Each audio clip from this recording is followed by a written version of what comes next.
Mag-start na po tayo. Magandang araw sa atin lahat mga kababayan, saan man panig ng daigdig naron. Dito na naman tayo sa another episode ng ating vlogs, Badong Aratiles po. Pag-uusapan natin ngayon, ito po, no, sinalang po si BP Sara dito po sa Senado, yung kanya pong budget ng Office of the Vice President. At si Risa Ontiveros po ay pilit pong gusto, ito po ang gusto ni wala na pong itira, 'no? Lahat ng proyekto na pino-propose ni VP Sara, gusto ni Ontiveros tanggalan ng pondo at manghingi na lang siya sa mga DSWD, IX, etc. Makapal talaga mukha nito ni Risa Ontiveros, 'no? Lahat po ng mga senador na umattend, isa lang po sinabi, narito kami para sumuporta kay alam na nila, eh. Narito kami para sumuporta kay Vice President Sara Duterte. Ta's pinupuri nila yung, si VP Sara. Yan po, alam nila na magiging presidente kaya kaya gano'n, 'di ba? Kahit nga si Jinggoy nagulat ako, eh. Lahat po sila sumuporta dun. Si Risa Ontiveros lang po ang gustong tanggalan ng pondo. Pero sa pagpapakabait yung pinaka-pekeng paraan. Pag-uusapan din po natin after po nun, nung Senate hearing sa budget ay, nagpa-unlock pa po ng ilang interview, 'no, parang press conference, biglaang press conference si VP Sara at dito niya naman diniscuss, 'no, dito niya naman tinalakay yung pong, sabi niya kasi marami yan, eh. Nilinaw niya po yung mga isa pa sa dahilan kung bakit, hindi na sila nagkasundo. Pero maganda po yung direksyon na ngayon ni VP Sara. Palaban, 'no, handa ng supalpalin ang lahat. Kung yung kung, mahinahon na maganda bumira, yung in control, hindi po alam niyo naman yung mga Duterte, in control. Pero napakagaling po, eto po ang pinakamagandang atake ni VP Sara. Talagang palaban na po si VP Sara, wala na pong awat kahit po sa mga Marcos. Yan po mga pag-uusapan natin, yung mga nakapanood po medyo pagka nakukulangan kayo, batuhan niyo lang ako para ma-discuss natin, 'no. Kasi wala akong laptop ngayon, walang internet dito, naka-data lang tayo kaya sinulat kamay ko lang yung pupuwede nating isulat. Yan po mga pag-usapan natin pero bago yan, kung bago ka pa lang dito sa ating channel, mag-subscribe ka na. Dahil ito lang ang tayong channel na may kinikilingan, may pinapanigan, una sa balita, huli sa impormasyon, kaya ano pang hinihintay nyo? Pindot na, okay. Pag-usapan natin, no? Na, alam niyo po, ito po ang isa sa pinakamasaya kong panonood ng Senate hearing. Kasi supalpal na supalpal po talaga. As in supalpal. Alam niyo yun, yung pinagmukhang tanga si Risa Ontiveros, yung sanay na sanay si Risa Ontiveros na ipapahiya niya yung mga guest niya sa yung parang yung, "Di po ba," gano'n magsalita, yung mga malumanay na alam mong mga mandurugas, alam mong may mga tinitira ka sa likod. Alam mo yun, yung mga mapagkunwari, yung mga sabi nga sa salitaan nga ni BP Sara, plastic, 'no? Pero ang ganda po ng pagkakabira talaga. Talagang kanina putya, alam niyo yung pagka nanonood ako naalala ko ganito yung mga pakiramdam ko 'pag nanonood ako ng live. Napapaligiran ako ng mga Hinebra fans tapos Alaska ako. 'Pag naka-shoot tatayuan ko sila lahat, gano'n po yung ano, gano'n po yung pakiramdam ko nung yung bawing-bawi tayo, alam niyo yun? Yung panay atake, 'di ba? Walang katapusan yung atake. Ilang araw na, eh, 'no? Talagang todo. Eto na naman, may bago na naman si Gubat. Tapos lahat nakaatake. Nakakarindi pati yung mga walang mga troll na umaakyat sa'yo para ka lang atakihin, 'no? Talagang tapos bigla mo maririnig si VP Sara na binira si ano, binira si Risa Hontiveros ng walang putya talagang ang sarap po, naku, kung hindi niyo pa napanood, panoorin niyo po pagkatapos natin yung Senate hearing 'no, grabe po talagang yung alam niyo yun yung talagang yung nanghihina ako kanina, eh. Puta bigla akong lumakas talagang gigil na ako, magba-vlogs na ako. Pagkatapos meron pang part 2, may interview, binanata naman yung mga Marcos. Talagang sabi ko, puta jackpot na jackpot. Alam mo yung mga political animal na mga katulad ko, yung ang hirap i-explain, eh, 'no, yung parang champion na champion. Oh, sige, ano po yung naganap? Marami na nagtatanong, eh, 'no. Eto po, so isinalang 'no, present po yung mga achievement ng nagdaan mga ginawa ni VP Sara 'no. Tapos, sinalang po yung kanyang proposed na budget na eto, mga main project niya, mga boreal and medical, tapos meron siya yung, trabaho ano 'yun, trabaho kaday. Hindi ko alam yung tawag, eh, itama niyo na lang kung ano, trabaho kaday, meron pa siyang educational 'no, yun yung pinakabago niya yung tulong educational, fund na tinatawag 'no. So marami po siya, burial tsaka medical yun yung pangunahin niya, tapos meron siya educational, meron siyang disaster response. O alam na natin 'yan, eh, 'no. Alam na natin yung ititira ni ano, kasi last year niya pa ginawa 'yan, eh. Yung sa malumanay na paraan, negosyo taday, 'yan. Magnegosyo taday. Tulong po 'yan sa mga gustong magnegosyo. So, walang problema, 'di ba?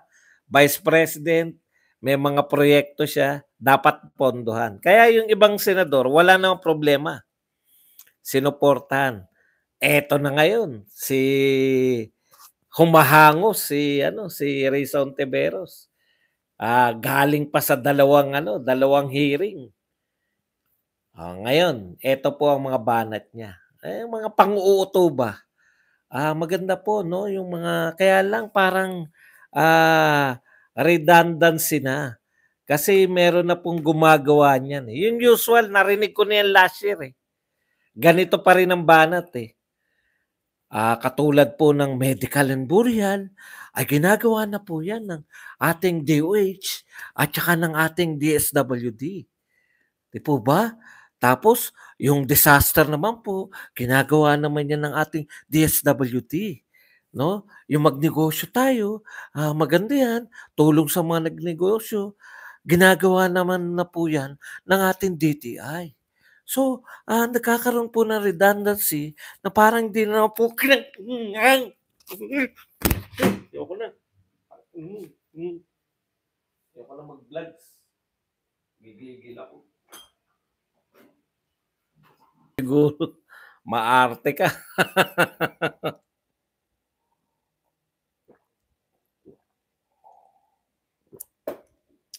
Kumuha ako ng tubig, tapos biglang namatay. Nanggigigil kasi ako, eh. O balik tayo. Alam mo yun, nakakagigil yung bakit, dun ako naaasar, eh. Yung kung sabi sa termino nga ni VP Sara, hindi siya plastic. Alam niyo yun yung alam mo yung ano, anong tumawag ka sa 8888? Bakit ka naman tumawag? Okey, kalma lang po, kalma tayo. Alam niyo yung 'pag nagsasalita ng parang nang-uuto, "Oh, 'di ba? Oh, ayun naman pala, meron na po niyan. Yung budget na yan bakit hindi na lang po natin ilinya?" Sa madaling salita, ang gusto niya sabihin, "Wag ka na namin bigyan ng budget, tutal meron naman DSWD." 'Di ba? Oh, yun yung ano 'no, yun yung, punto ron ni Risa Ontiveros. Okey. Ngayon ngayon, eto ngayon ang bira ni ano, ni Sara Duterte, yung una. Alam niyo po kasi, tinanong siya, no? Unang tanong unang pagmamagaling ni ano, "Meron po ba kayong mga pag-aaral diyan sa mga proyekto niyo na 'yan?" Hindi niya binigay sa iba. Siya talaga sumasagot 'pag nagtanong 'to si Rayson Ontiveros. Ang sabi niya, meron naman po kasi nung ako po ay tumatakbo, 3 lang yung, plataporma ko. Eto 'yan 'no, trabaho hindi, ano ba yung kanyang ano, ah trabaho, edukasyon at mapayapang, pamumuhunan. Kaya po 'pag nanalo ko hindi ko po puwedeng, hindi ko po puwedeng, pabayaan yung mga mamamayan. Vice President ako, parang sa madaling salita maraming humihingi sa kanya, 'no, ng burial, medical assistance, tapos iba't iba pang programa. Hindi niya puwedeng, tanggihan at ituro lang sa iba. Pero eto po ang sinabi niya 'no, ang sinabi niya, pinupulitika, Bibigyan kita ng halimbawa kung bakit ang gustong palabasin ni VP Sara, hindi po puwede yang sinasabi mo, ayaw niya palang balota-bain. Ang gustong sabihin ni VP Sara, hindi po puwede yang sinasabi mo. Kasi pinupulitika nga nila, Nagbigay siya ng halimbawa, halimbawa ASICS o AYICS, ire-refer namin, tatanggihan. Bakit? Eto ang termino ni VP Sara, sabi niya, halimbawa po, ire-refer namin sa AYICS, tatanggihan ng nagbibigay ng AYICS dahil referral daw ng Vice President at kalaban. Kalaban. Hindi lang makasagot si VP Sara. Anong hindi makasagot? Sinagot nga lahat ni VP Sara, Anong hindi makasagot? Sinagot niya lahat. Huwag kayong pauso, nanood ba kayo? Sinagot po lahat ni VP Sara. Huwag po kayong pauso. Kung hindi kayo nanood, huwag niyong sabihin na hindi niya sinagot. Lalo na lahat ng tanong ni Risa Ontiveros, sinagot niya lahat. Okay.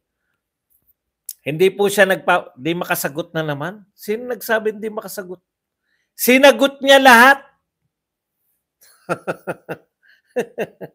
Baka iba pinanonood mo, baka in 2023 yan. Hindi ba nasagot daw? Hindi raw nasagot. Okay. Di butata na siya ron. Inihirit pa. Pwede naman natin. Yan po, ihihirit ko po yan sa susunod na patatanggalan. Hindi niya lang sinasabing patatanggalan. Hindi niya sinasabing patatanggalan ng budget. No? Pero sinasabi niya na ihihirit niya na yung budget ng OBP, ilagay na lang sa mga line item daw. Eto ngayon ang sagot ni VP Sara. Yan yung problema, yung mga tanong ni Risa Ontiveros, pinopoliticize niya yung budget hearing. Eto na, bumibira na. Halimbawa, kinote niya po, no? Hindi, para manahimik ka na. Ikaw na lang ang paiiyakin ko. Buti, time out lang. Wala ako sa laptop tanggal ka na, Pinopoliticize sinabi niya 'no, nirekta niya. Ito po halimbawa na pinopoliticize yung budget hearing, 'no, sabi ni VP Sara, malumanay pero alam mong galit. Binasa ni VP Sara palaban. Ito po yung sinabi ni Risa Ontiveros dito sa kongreso na yung meeting o parang congress yata yun na akbayan, 'no?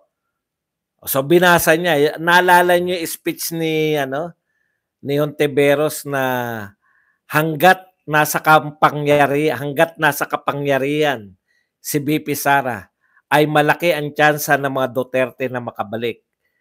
Kaya hangga't nasa power, 'di ba? Yun 'no. Kaya lahat ng 'to pagpipigil, ang point ni VP Sara, kaya ginagawa niyang politika yung budget kasi binasa niya yun, 'no? Eto si VP Sara dapat hindi 'to, mawala 'to sa power, 'di ba? Kasi habang nasa power 'yan, malaki yung chance ng mga Duterte na makabalik. Binasa ni VP Sara yung sinabi ni Ontiveros doon sa Akbayan Congress. At sinabi pa niya na yung maka-China. Naku, kawawa po. Talagang pinamukha sa kanya. Pinupolitika mo yung budget eh. Dahil ayaw mo kung manatili sa power. Parang ganun eh. Pero hindi na sinabi yun ni VP Sara. Pagkatapos niyang basahin yun, anong na nga uli yung question mo? Di ba? So, kinwestiyon na naman niya yung isa niyang tanong. Yung tungkol naman dun sa kasama sa budget, mamimigay daw ng 10 million worth na kaibigan books na ang author si BP Sara, Kaibigan Books ang pangalan. Bakit daw, tungkol saan daw yung sinulat niyang libro na ipamimigay na gagastusan? Barado na naman si Risa Ontiveros. Sabi niya, etong libro na to, bibigyan na lang kita ng kopya para malaman mo, wag mo na itanong sa akin, bibigyan na lang kita ng kopya. Tapos, eto, walang bayad to. Yung publishing lang yung binabayaran. Again, sabi na naman ni BP Sara, ito po ay halimbawa na naman na pinopoliticize yung budget ng OBP. Kasi natatakot si Risa Ontiveros na may pangalan ako ron sa mga ipamumudmud na libro sa mga bata. Yung mga bata may nanay na botante, may tatay na botante, nakakalat yung aking pangalan na Sara Duterte para hindi takot siya na dahil doon maboto ko ng mga magulang. Sabi ko, pukin yan, ano ka ngayon? Hindi na ako. Kakalmahin ko na sarili ko, baka mawala na naman. Durug-durug talaga eh, no? Durug-durug. Hindi naman po. Ayan ang ayaw ko rito sa ating Ayaw ko sa ugali nitong ano nyo na lang kung ano yung natatandaan nyo Rebuttal. Ayun, ang termino pala ni BP Sara. Rebuttal. Ito po ang rebuttal ko dyan. Pinopoliticize niya. Una po yung Akbayan, no? Kinuwento niya yung sa Akbayan. Tapos, nung nag-insist pa si Risa Ontiveros na sagutin lang kung tungkol sa, ang tinatanong lang naman tungkol saan yung libro eh. Again, no? Ito po ay pamumulitika. Alam niyo po, bigla nagkwento ngayon si BP Sara. Nung tumatakbo yan, noong 2016, hindi ganito yung word for word Nung tumatakbo ano ko lang po, sabi ni BP Sara, maikwento ko lang po.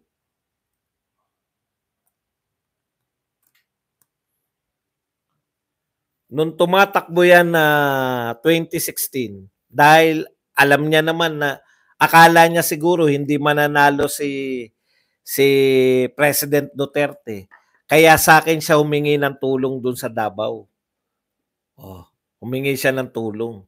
Kasi nakakadalawa ng talo, ayaw niya ng matatluhan. Ganito yung hindi ganito yung wordings, pero ganito.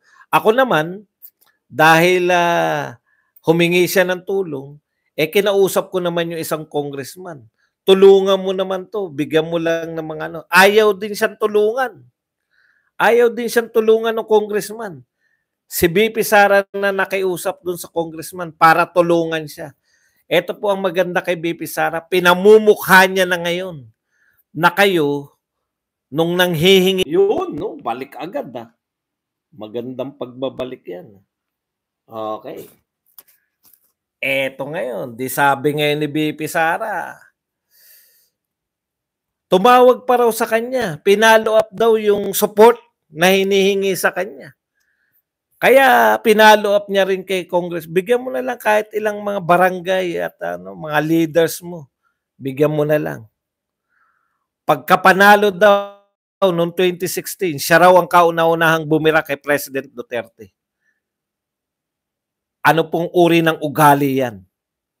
Putyan, tindi nun. Pinamukha sa'yo kung ano kung uri ng tao. Alam niyo yun? Sapulan lahat eh. Si Tolentino umilag eh. Putang. Hindi ba akong pinatatama? Si Tolentino umilag eh. Si Amy nanginginig yung boses nung muli nagsalita eh. Si Cayetano, putya, biglang lumiit eh. Matatawa po kayo. Nako, kung panoorin nyo po mamaya. Umilag talaga si Tolentino. Tinitigan ko. Puta. Teka muna. Si Amy nung muli nagsalita, nanginginig na eh. Kala nyo ano pong ugali meron yan. Pati mga ugali, hindi ko po gusto ugali. Ganun magsalita yan eh. Pag napipikon mo na si Ontiveros, lalabas na yung gaspang na pagsasalita. Ay, hindi ko gusto yung ugali ng ating resource speaker na gano'n. Hindi ko rin gustong ugali mo. Yan ang ugali mo, hindi ko gusto yan. Matapos ka na, hindi, buti nga, walang follow-up yun. Matapos ka namin tulungan. Alam niyo yung puta, nagdidiwang ko po. Yes! Yes! Yes! Nakahiga ako ha. Nakahiga ako sa banig ng karamdaman. Puta, napapayes ako. Yes! Mawasak yung ngipin mo na naman.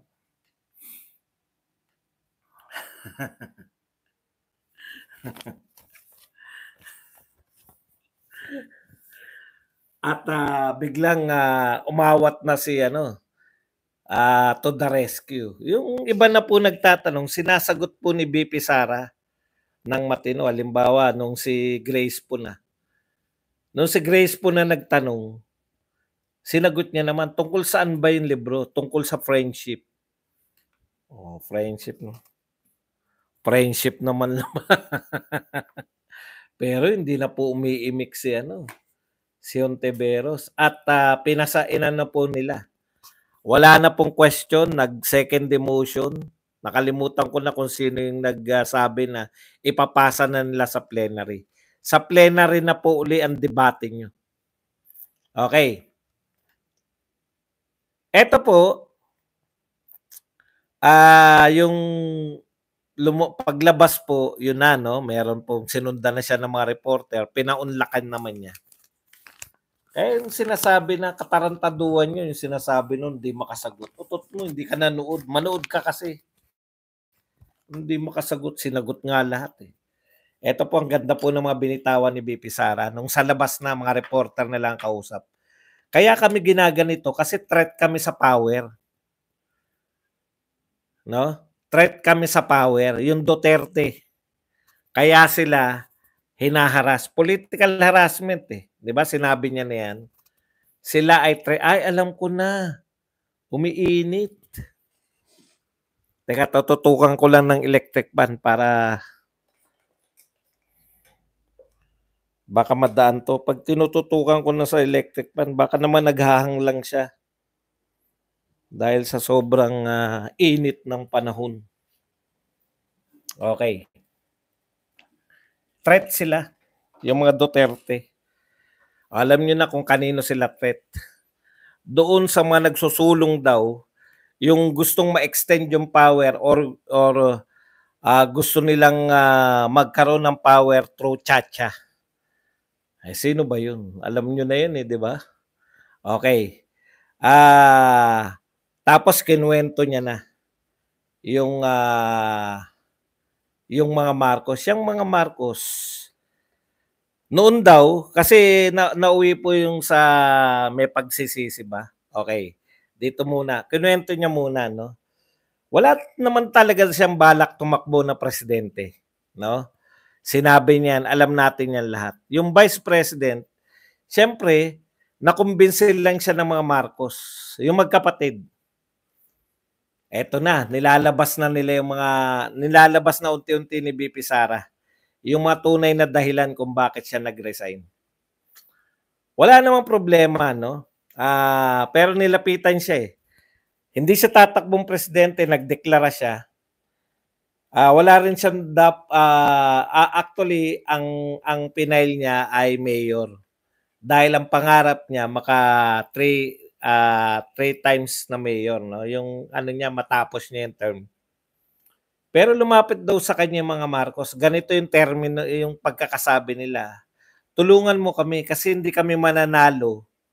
Hindi kami mananalo. Kailangan naming may boto kami ng Mindanao at Visayas. Yun yung termino. Ngayon naisip niya naman na para maituloy, maraming nabinbin na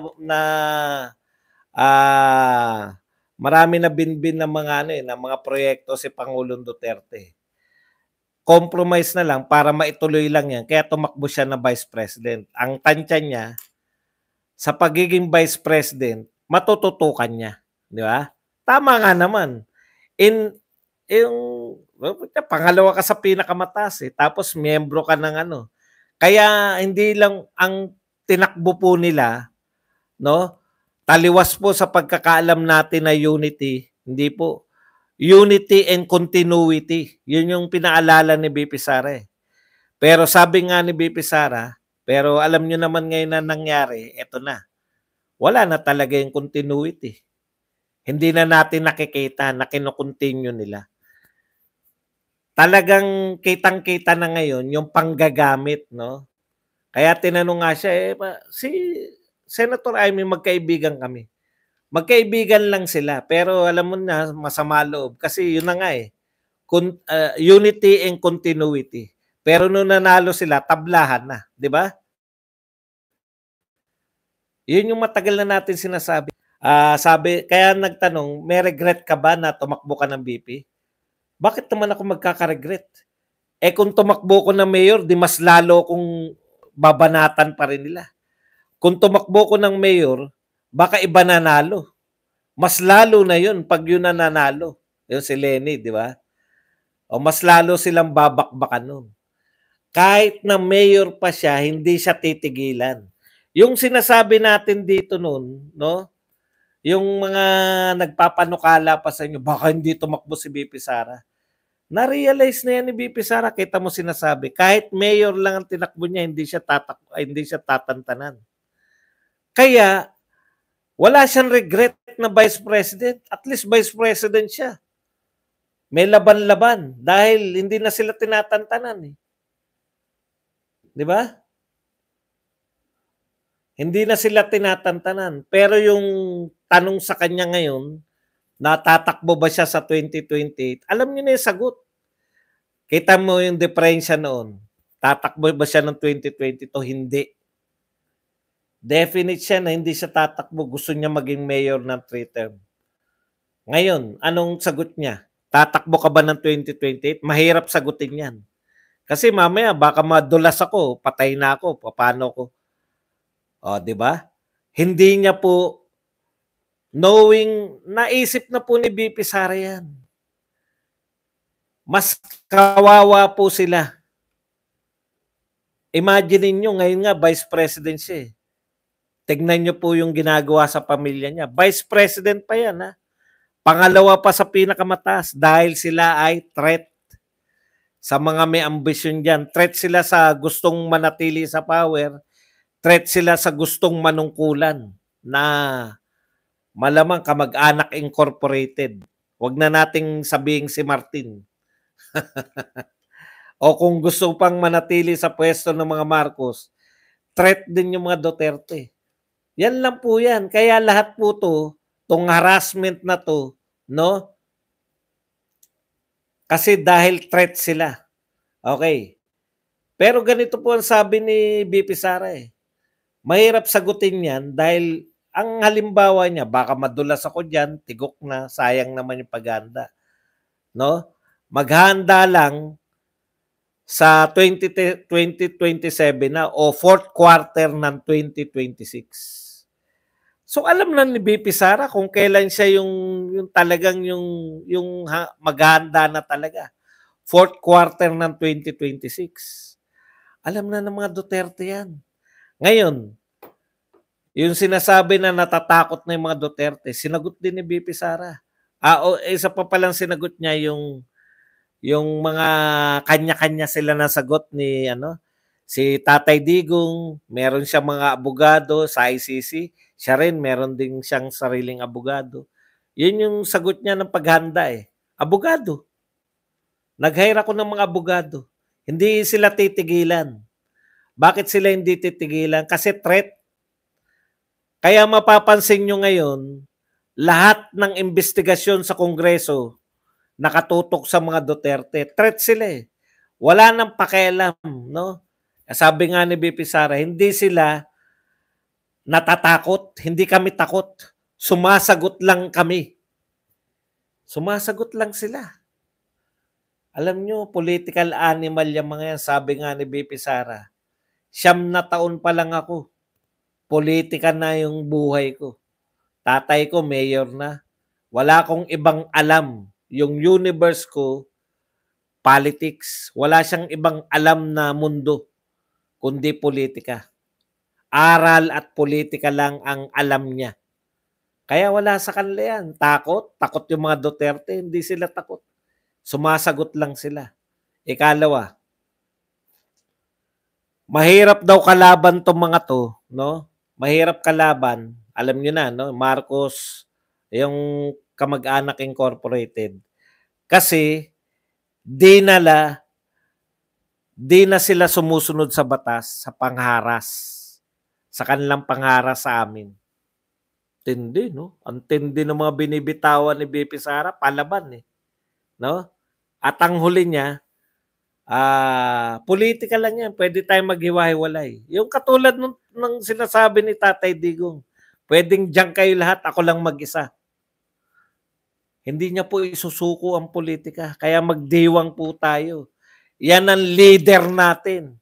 Ang panghuli ni BP Sara, no? Pwede tayong maghiwa-hiwalay sa politika. Huwag nyo lang kaming babastusin. Huwag lang kayong mambabastos. Pwede tayong magkakahiwalay, pero huwag nyo kaming binabastos. Yan po ang pakiramdam ng mga Duterte ngayon. Kaya palaban na si BP Sara. Ayan, yan pala, no? 'Di ba? Yung mga pinag-usapan, yung kayo, nakiusap, no? Nilalantad na ni BP Sara yan. Wala nang mukhang iharap si Rizal Tiberos na almighty siya. Putya, nakiusap ka. No? Nung nanalo ka na, banat agad sa Duterte. Eto, yung mga Marcos.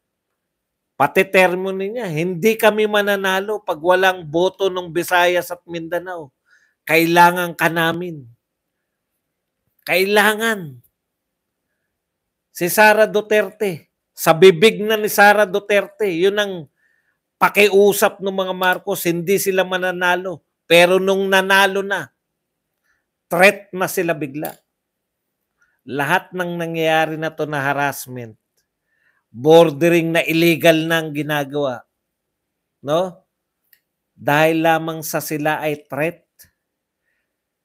Kaya yan, pati mga polis, kinuwento rin po ni BP Sara lahat. Wala po siyang police escort ngayon. Alam nyo, yun nga eh, si BP Sara lang nakaisip nun, no? Magkaroon talaga ng BP na separate, BP Security Group na separate po sa na separate po sa PSG. Di ba? Yun talaga kanya yun. Naisip niya yan. So, tapos nagtaka daw siya, bakit nakisawsaw yung mga PNP? Yun lang hiningi niya, AFP. Siguro nagsisip-sip yung mga PNP noon, di ba? Na ay hiniling niya talaga, siya talaga humingi noon. Kasi sabi niya, dapat may separate yung Vice President. Nakikita niya kasi na maraming instances na hindi po pwedeng ano lang pag hindi hindi bati yung alam niyo napupursing niya yung mangyayari, 'di ba? Sa simula pa lang ng termino hiningi niya na yung separate na Vice President Security Group. Nakikita niya na 'yan eh. Pag matalino sa politika, maaaral mo talaga lahat eh. Pwede kayong magkahiwalay. Pag nagkahiwalay, ano na? O yung PNP, nagtaka raw siya. Nag-separately, no? Ang hiniling niya lang po AFP. Sumulat po si BP Sara sa National Defense Lorenzana. Pinagbigyan naman siya. Kaya po, hindi po totoo na kapritsyo niya lang yan. Lahat po yan ay merong papel, lahat. Yung mga security niya, hindi po yan kapritsyo lang na gustong ipalabas nitong mga bataan ni Lenny. No? Now, anytime pwedeng tanggalin. Takang-taka nga raw siya sa PNP. Nag-separate sila, bumuo, alangan naman tanggihan niya yun. Yung pala, ngayon parang yung pakiusap niya nga, sana naman ibalik nyo na lang yung kung ayaw nyo ng alam mo yung nagtatanong po ng ano, no, kanina ka pa nagtatanong, bumalik ka na lang kasi patapos na kami. Alangan naman itigil ko to para i-entertain ka. Nariyan sa pamagat, naroon naman sa bumalik ka lang sa unahan, di ba? Yun lang para hindi na tayo paulit-ulit.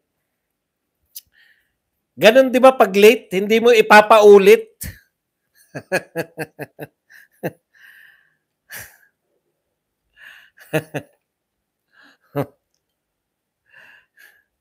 Matagumpay na kayo dahil na masaya sila pag mga medyo pinatulan mo sila tapos nawala ka. Akala nila nawala ka na. Okay. Babalikan nyo lang. Oh. Hindi ako nakaabot sa simula. Babalikan ko na lang. Di ba pwede yun? Okay, tignan ko yung pamagat. Di ba?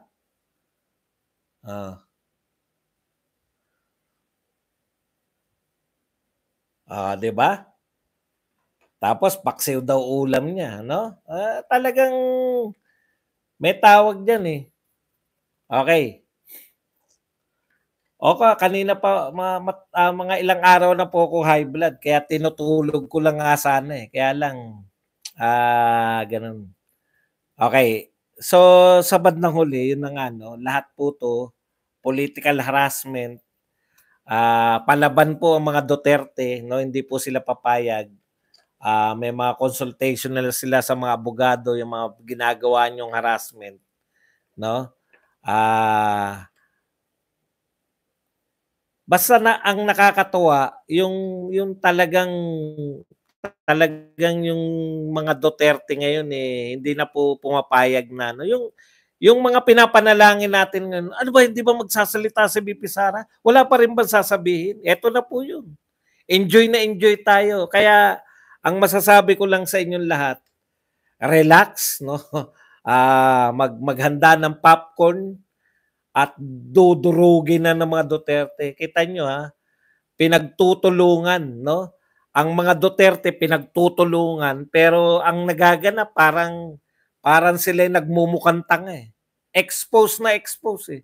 Pero yung budget, pwede mo bang tanggalan ng mga proyekto yung presidente ay vice president? Tatanggalan mo ng mga proyekto ng mga sinabi na nga sa kanya eh. Hindi pa rin makaintindi. May sakit sa pilit eh.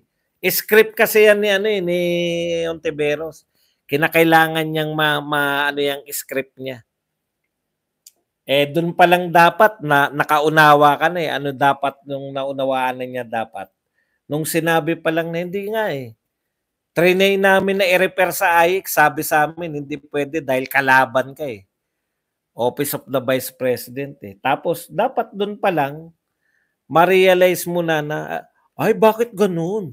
Hindi ba tayo, mga kapatid, hindi ba tayo mga dito sa Senate, pantay-pantay, pasensya na po. Kakapanggigil. Okey, puwede na po tayong mag-ano, puwede na po tayong tanong. Puwede na po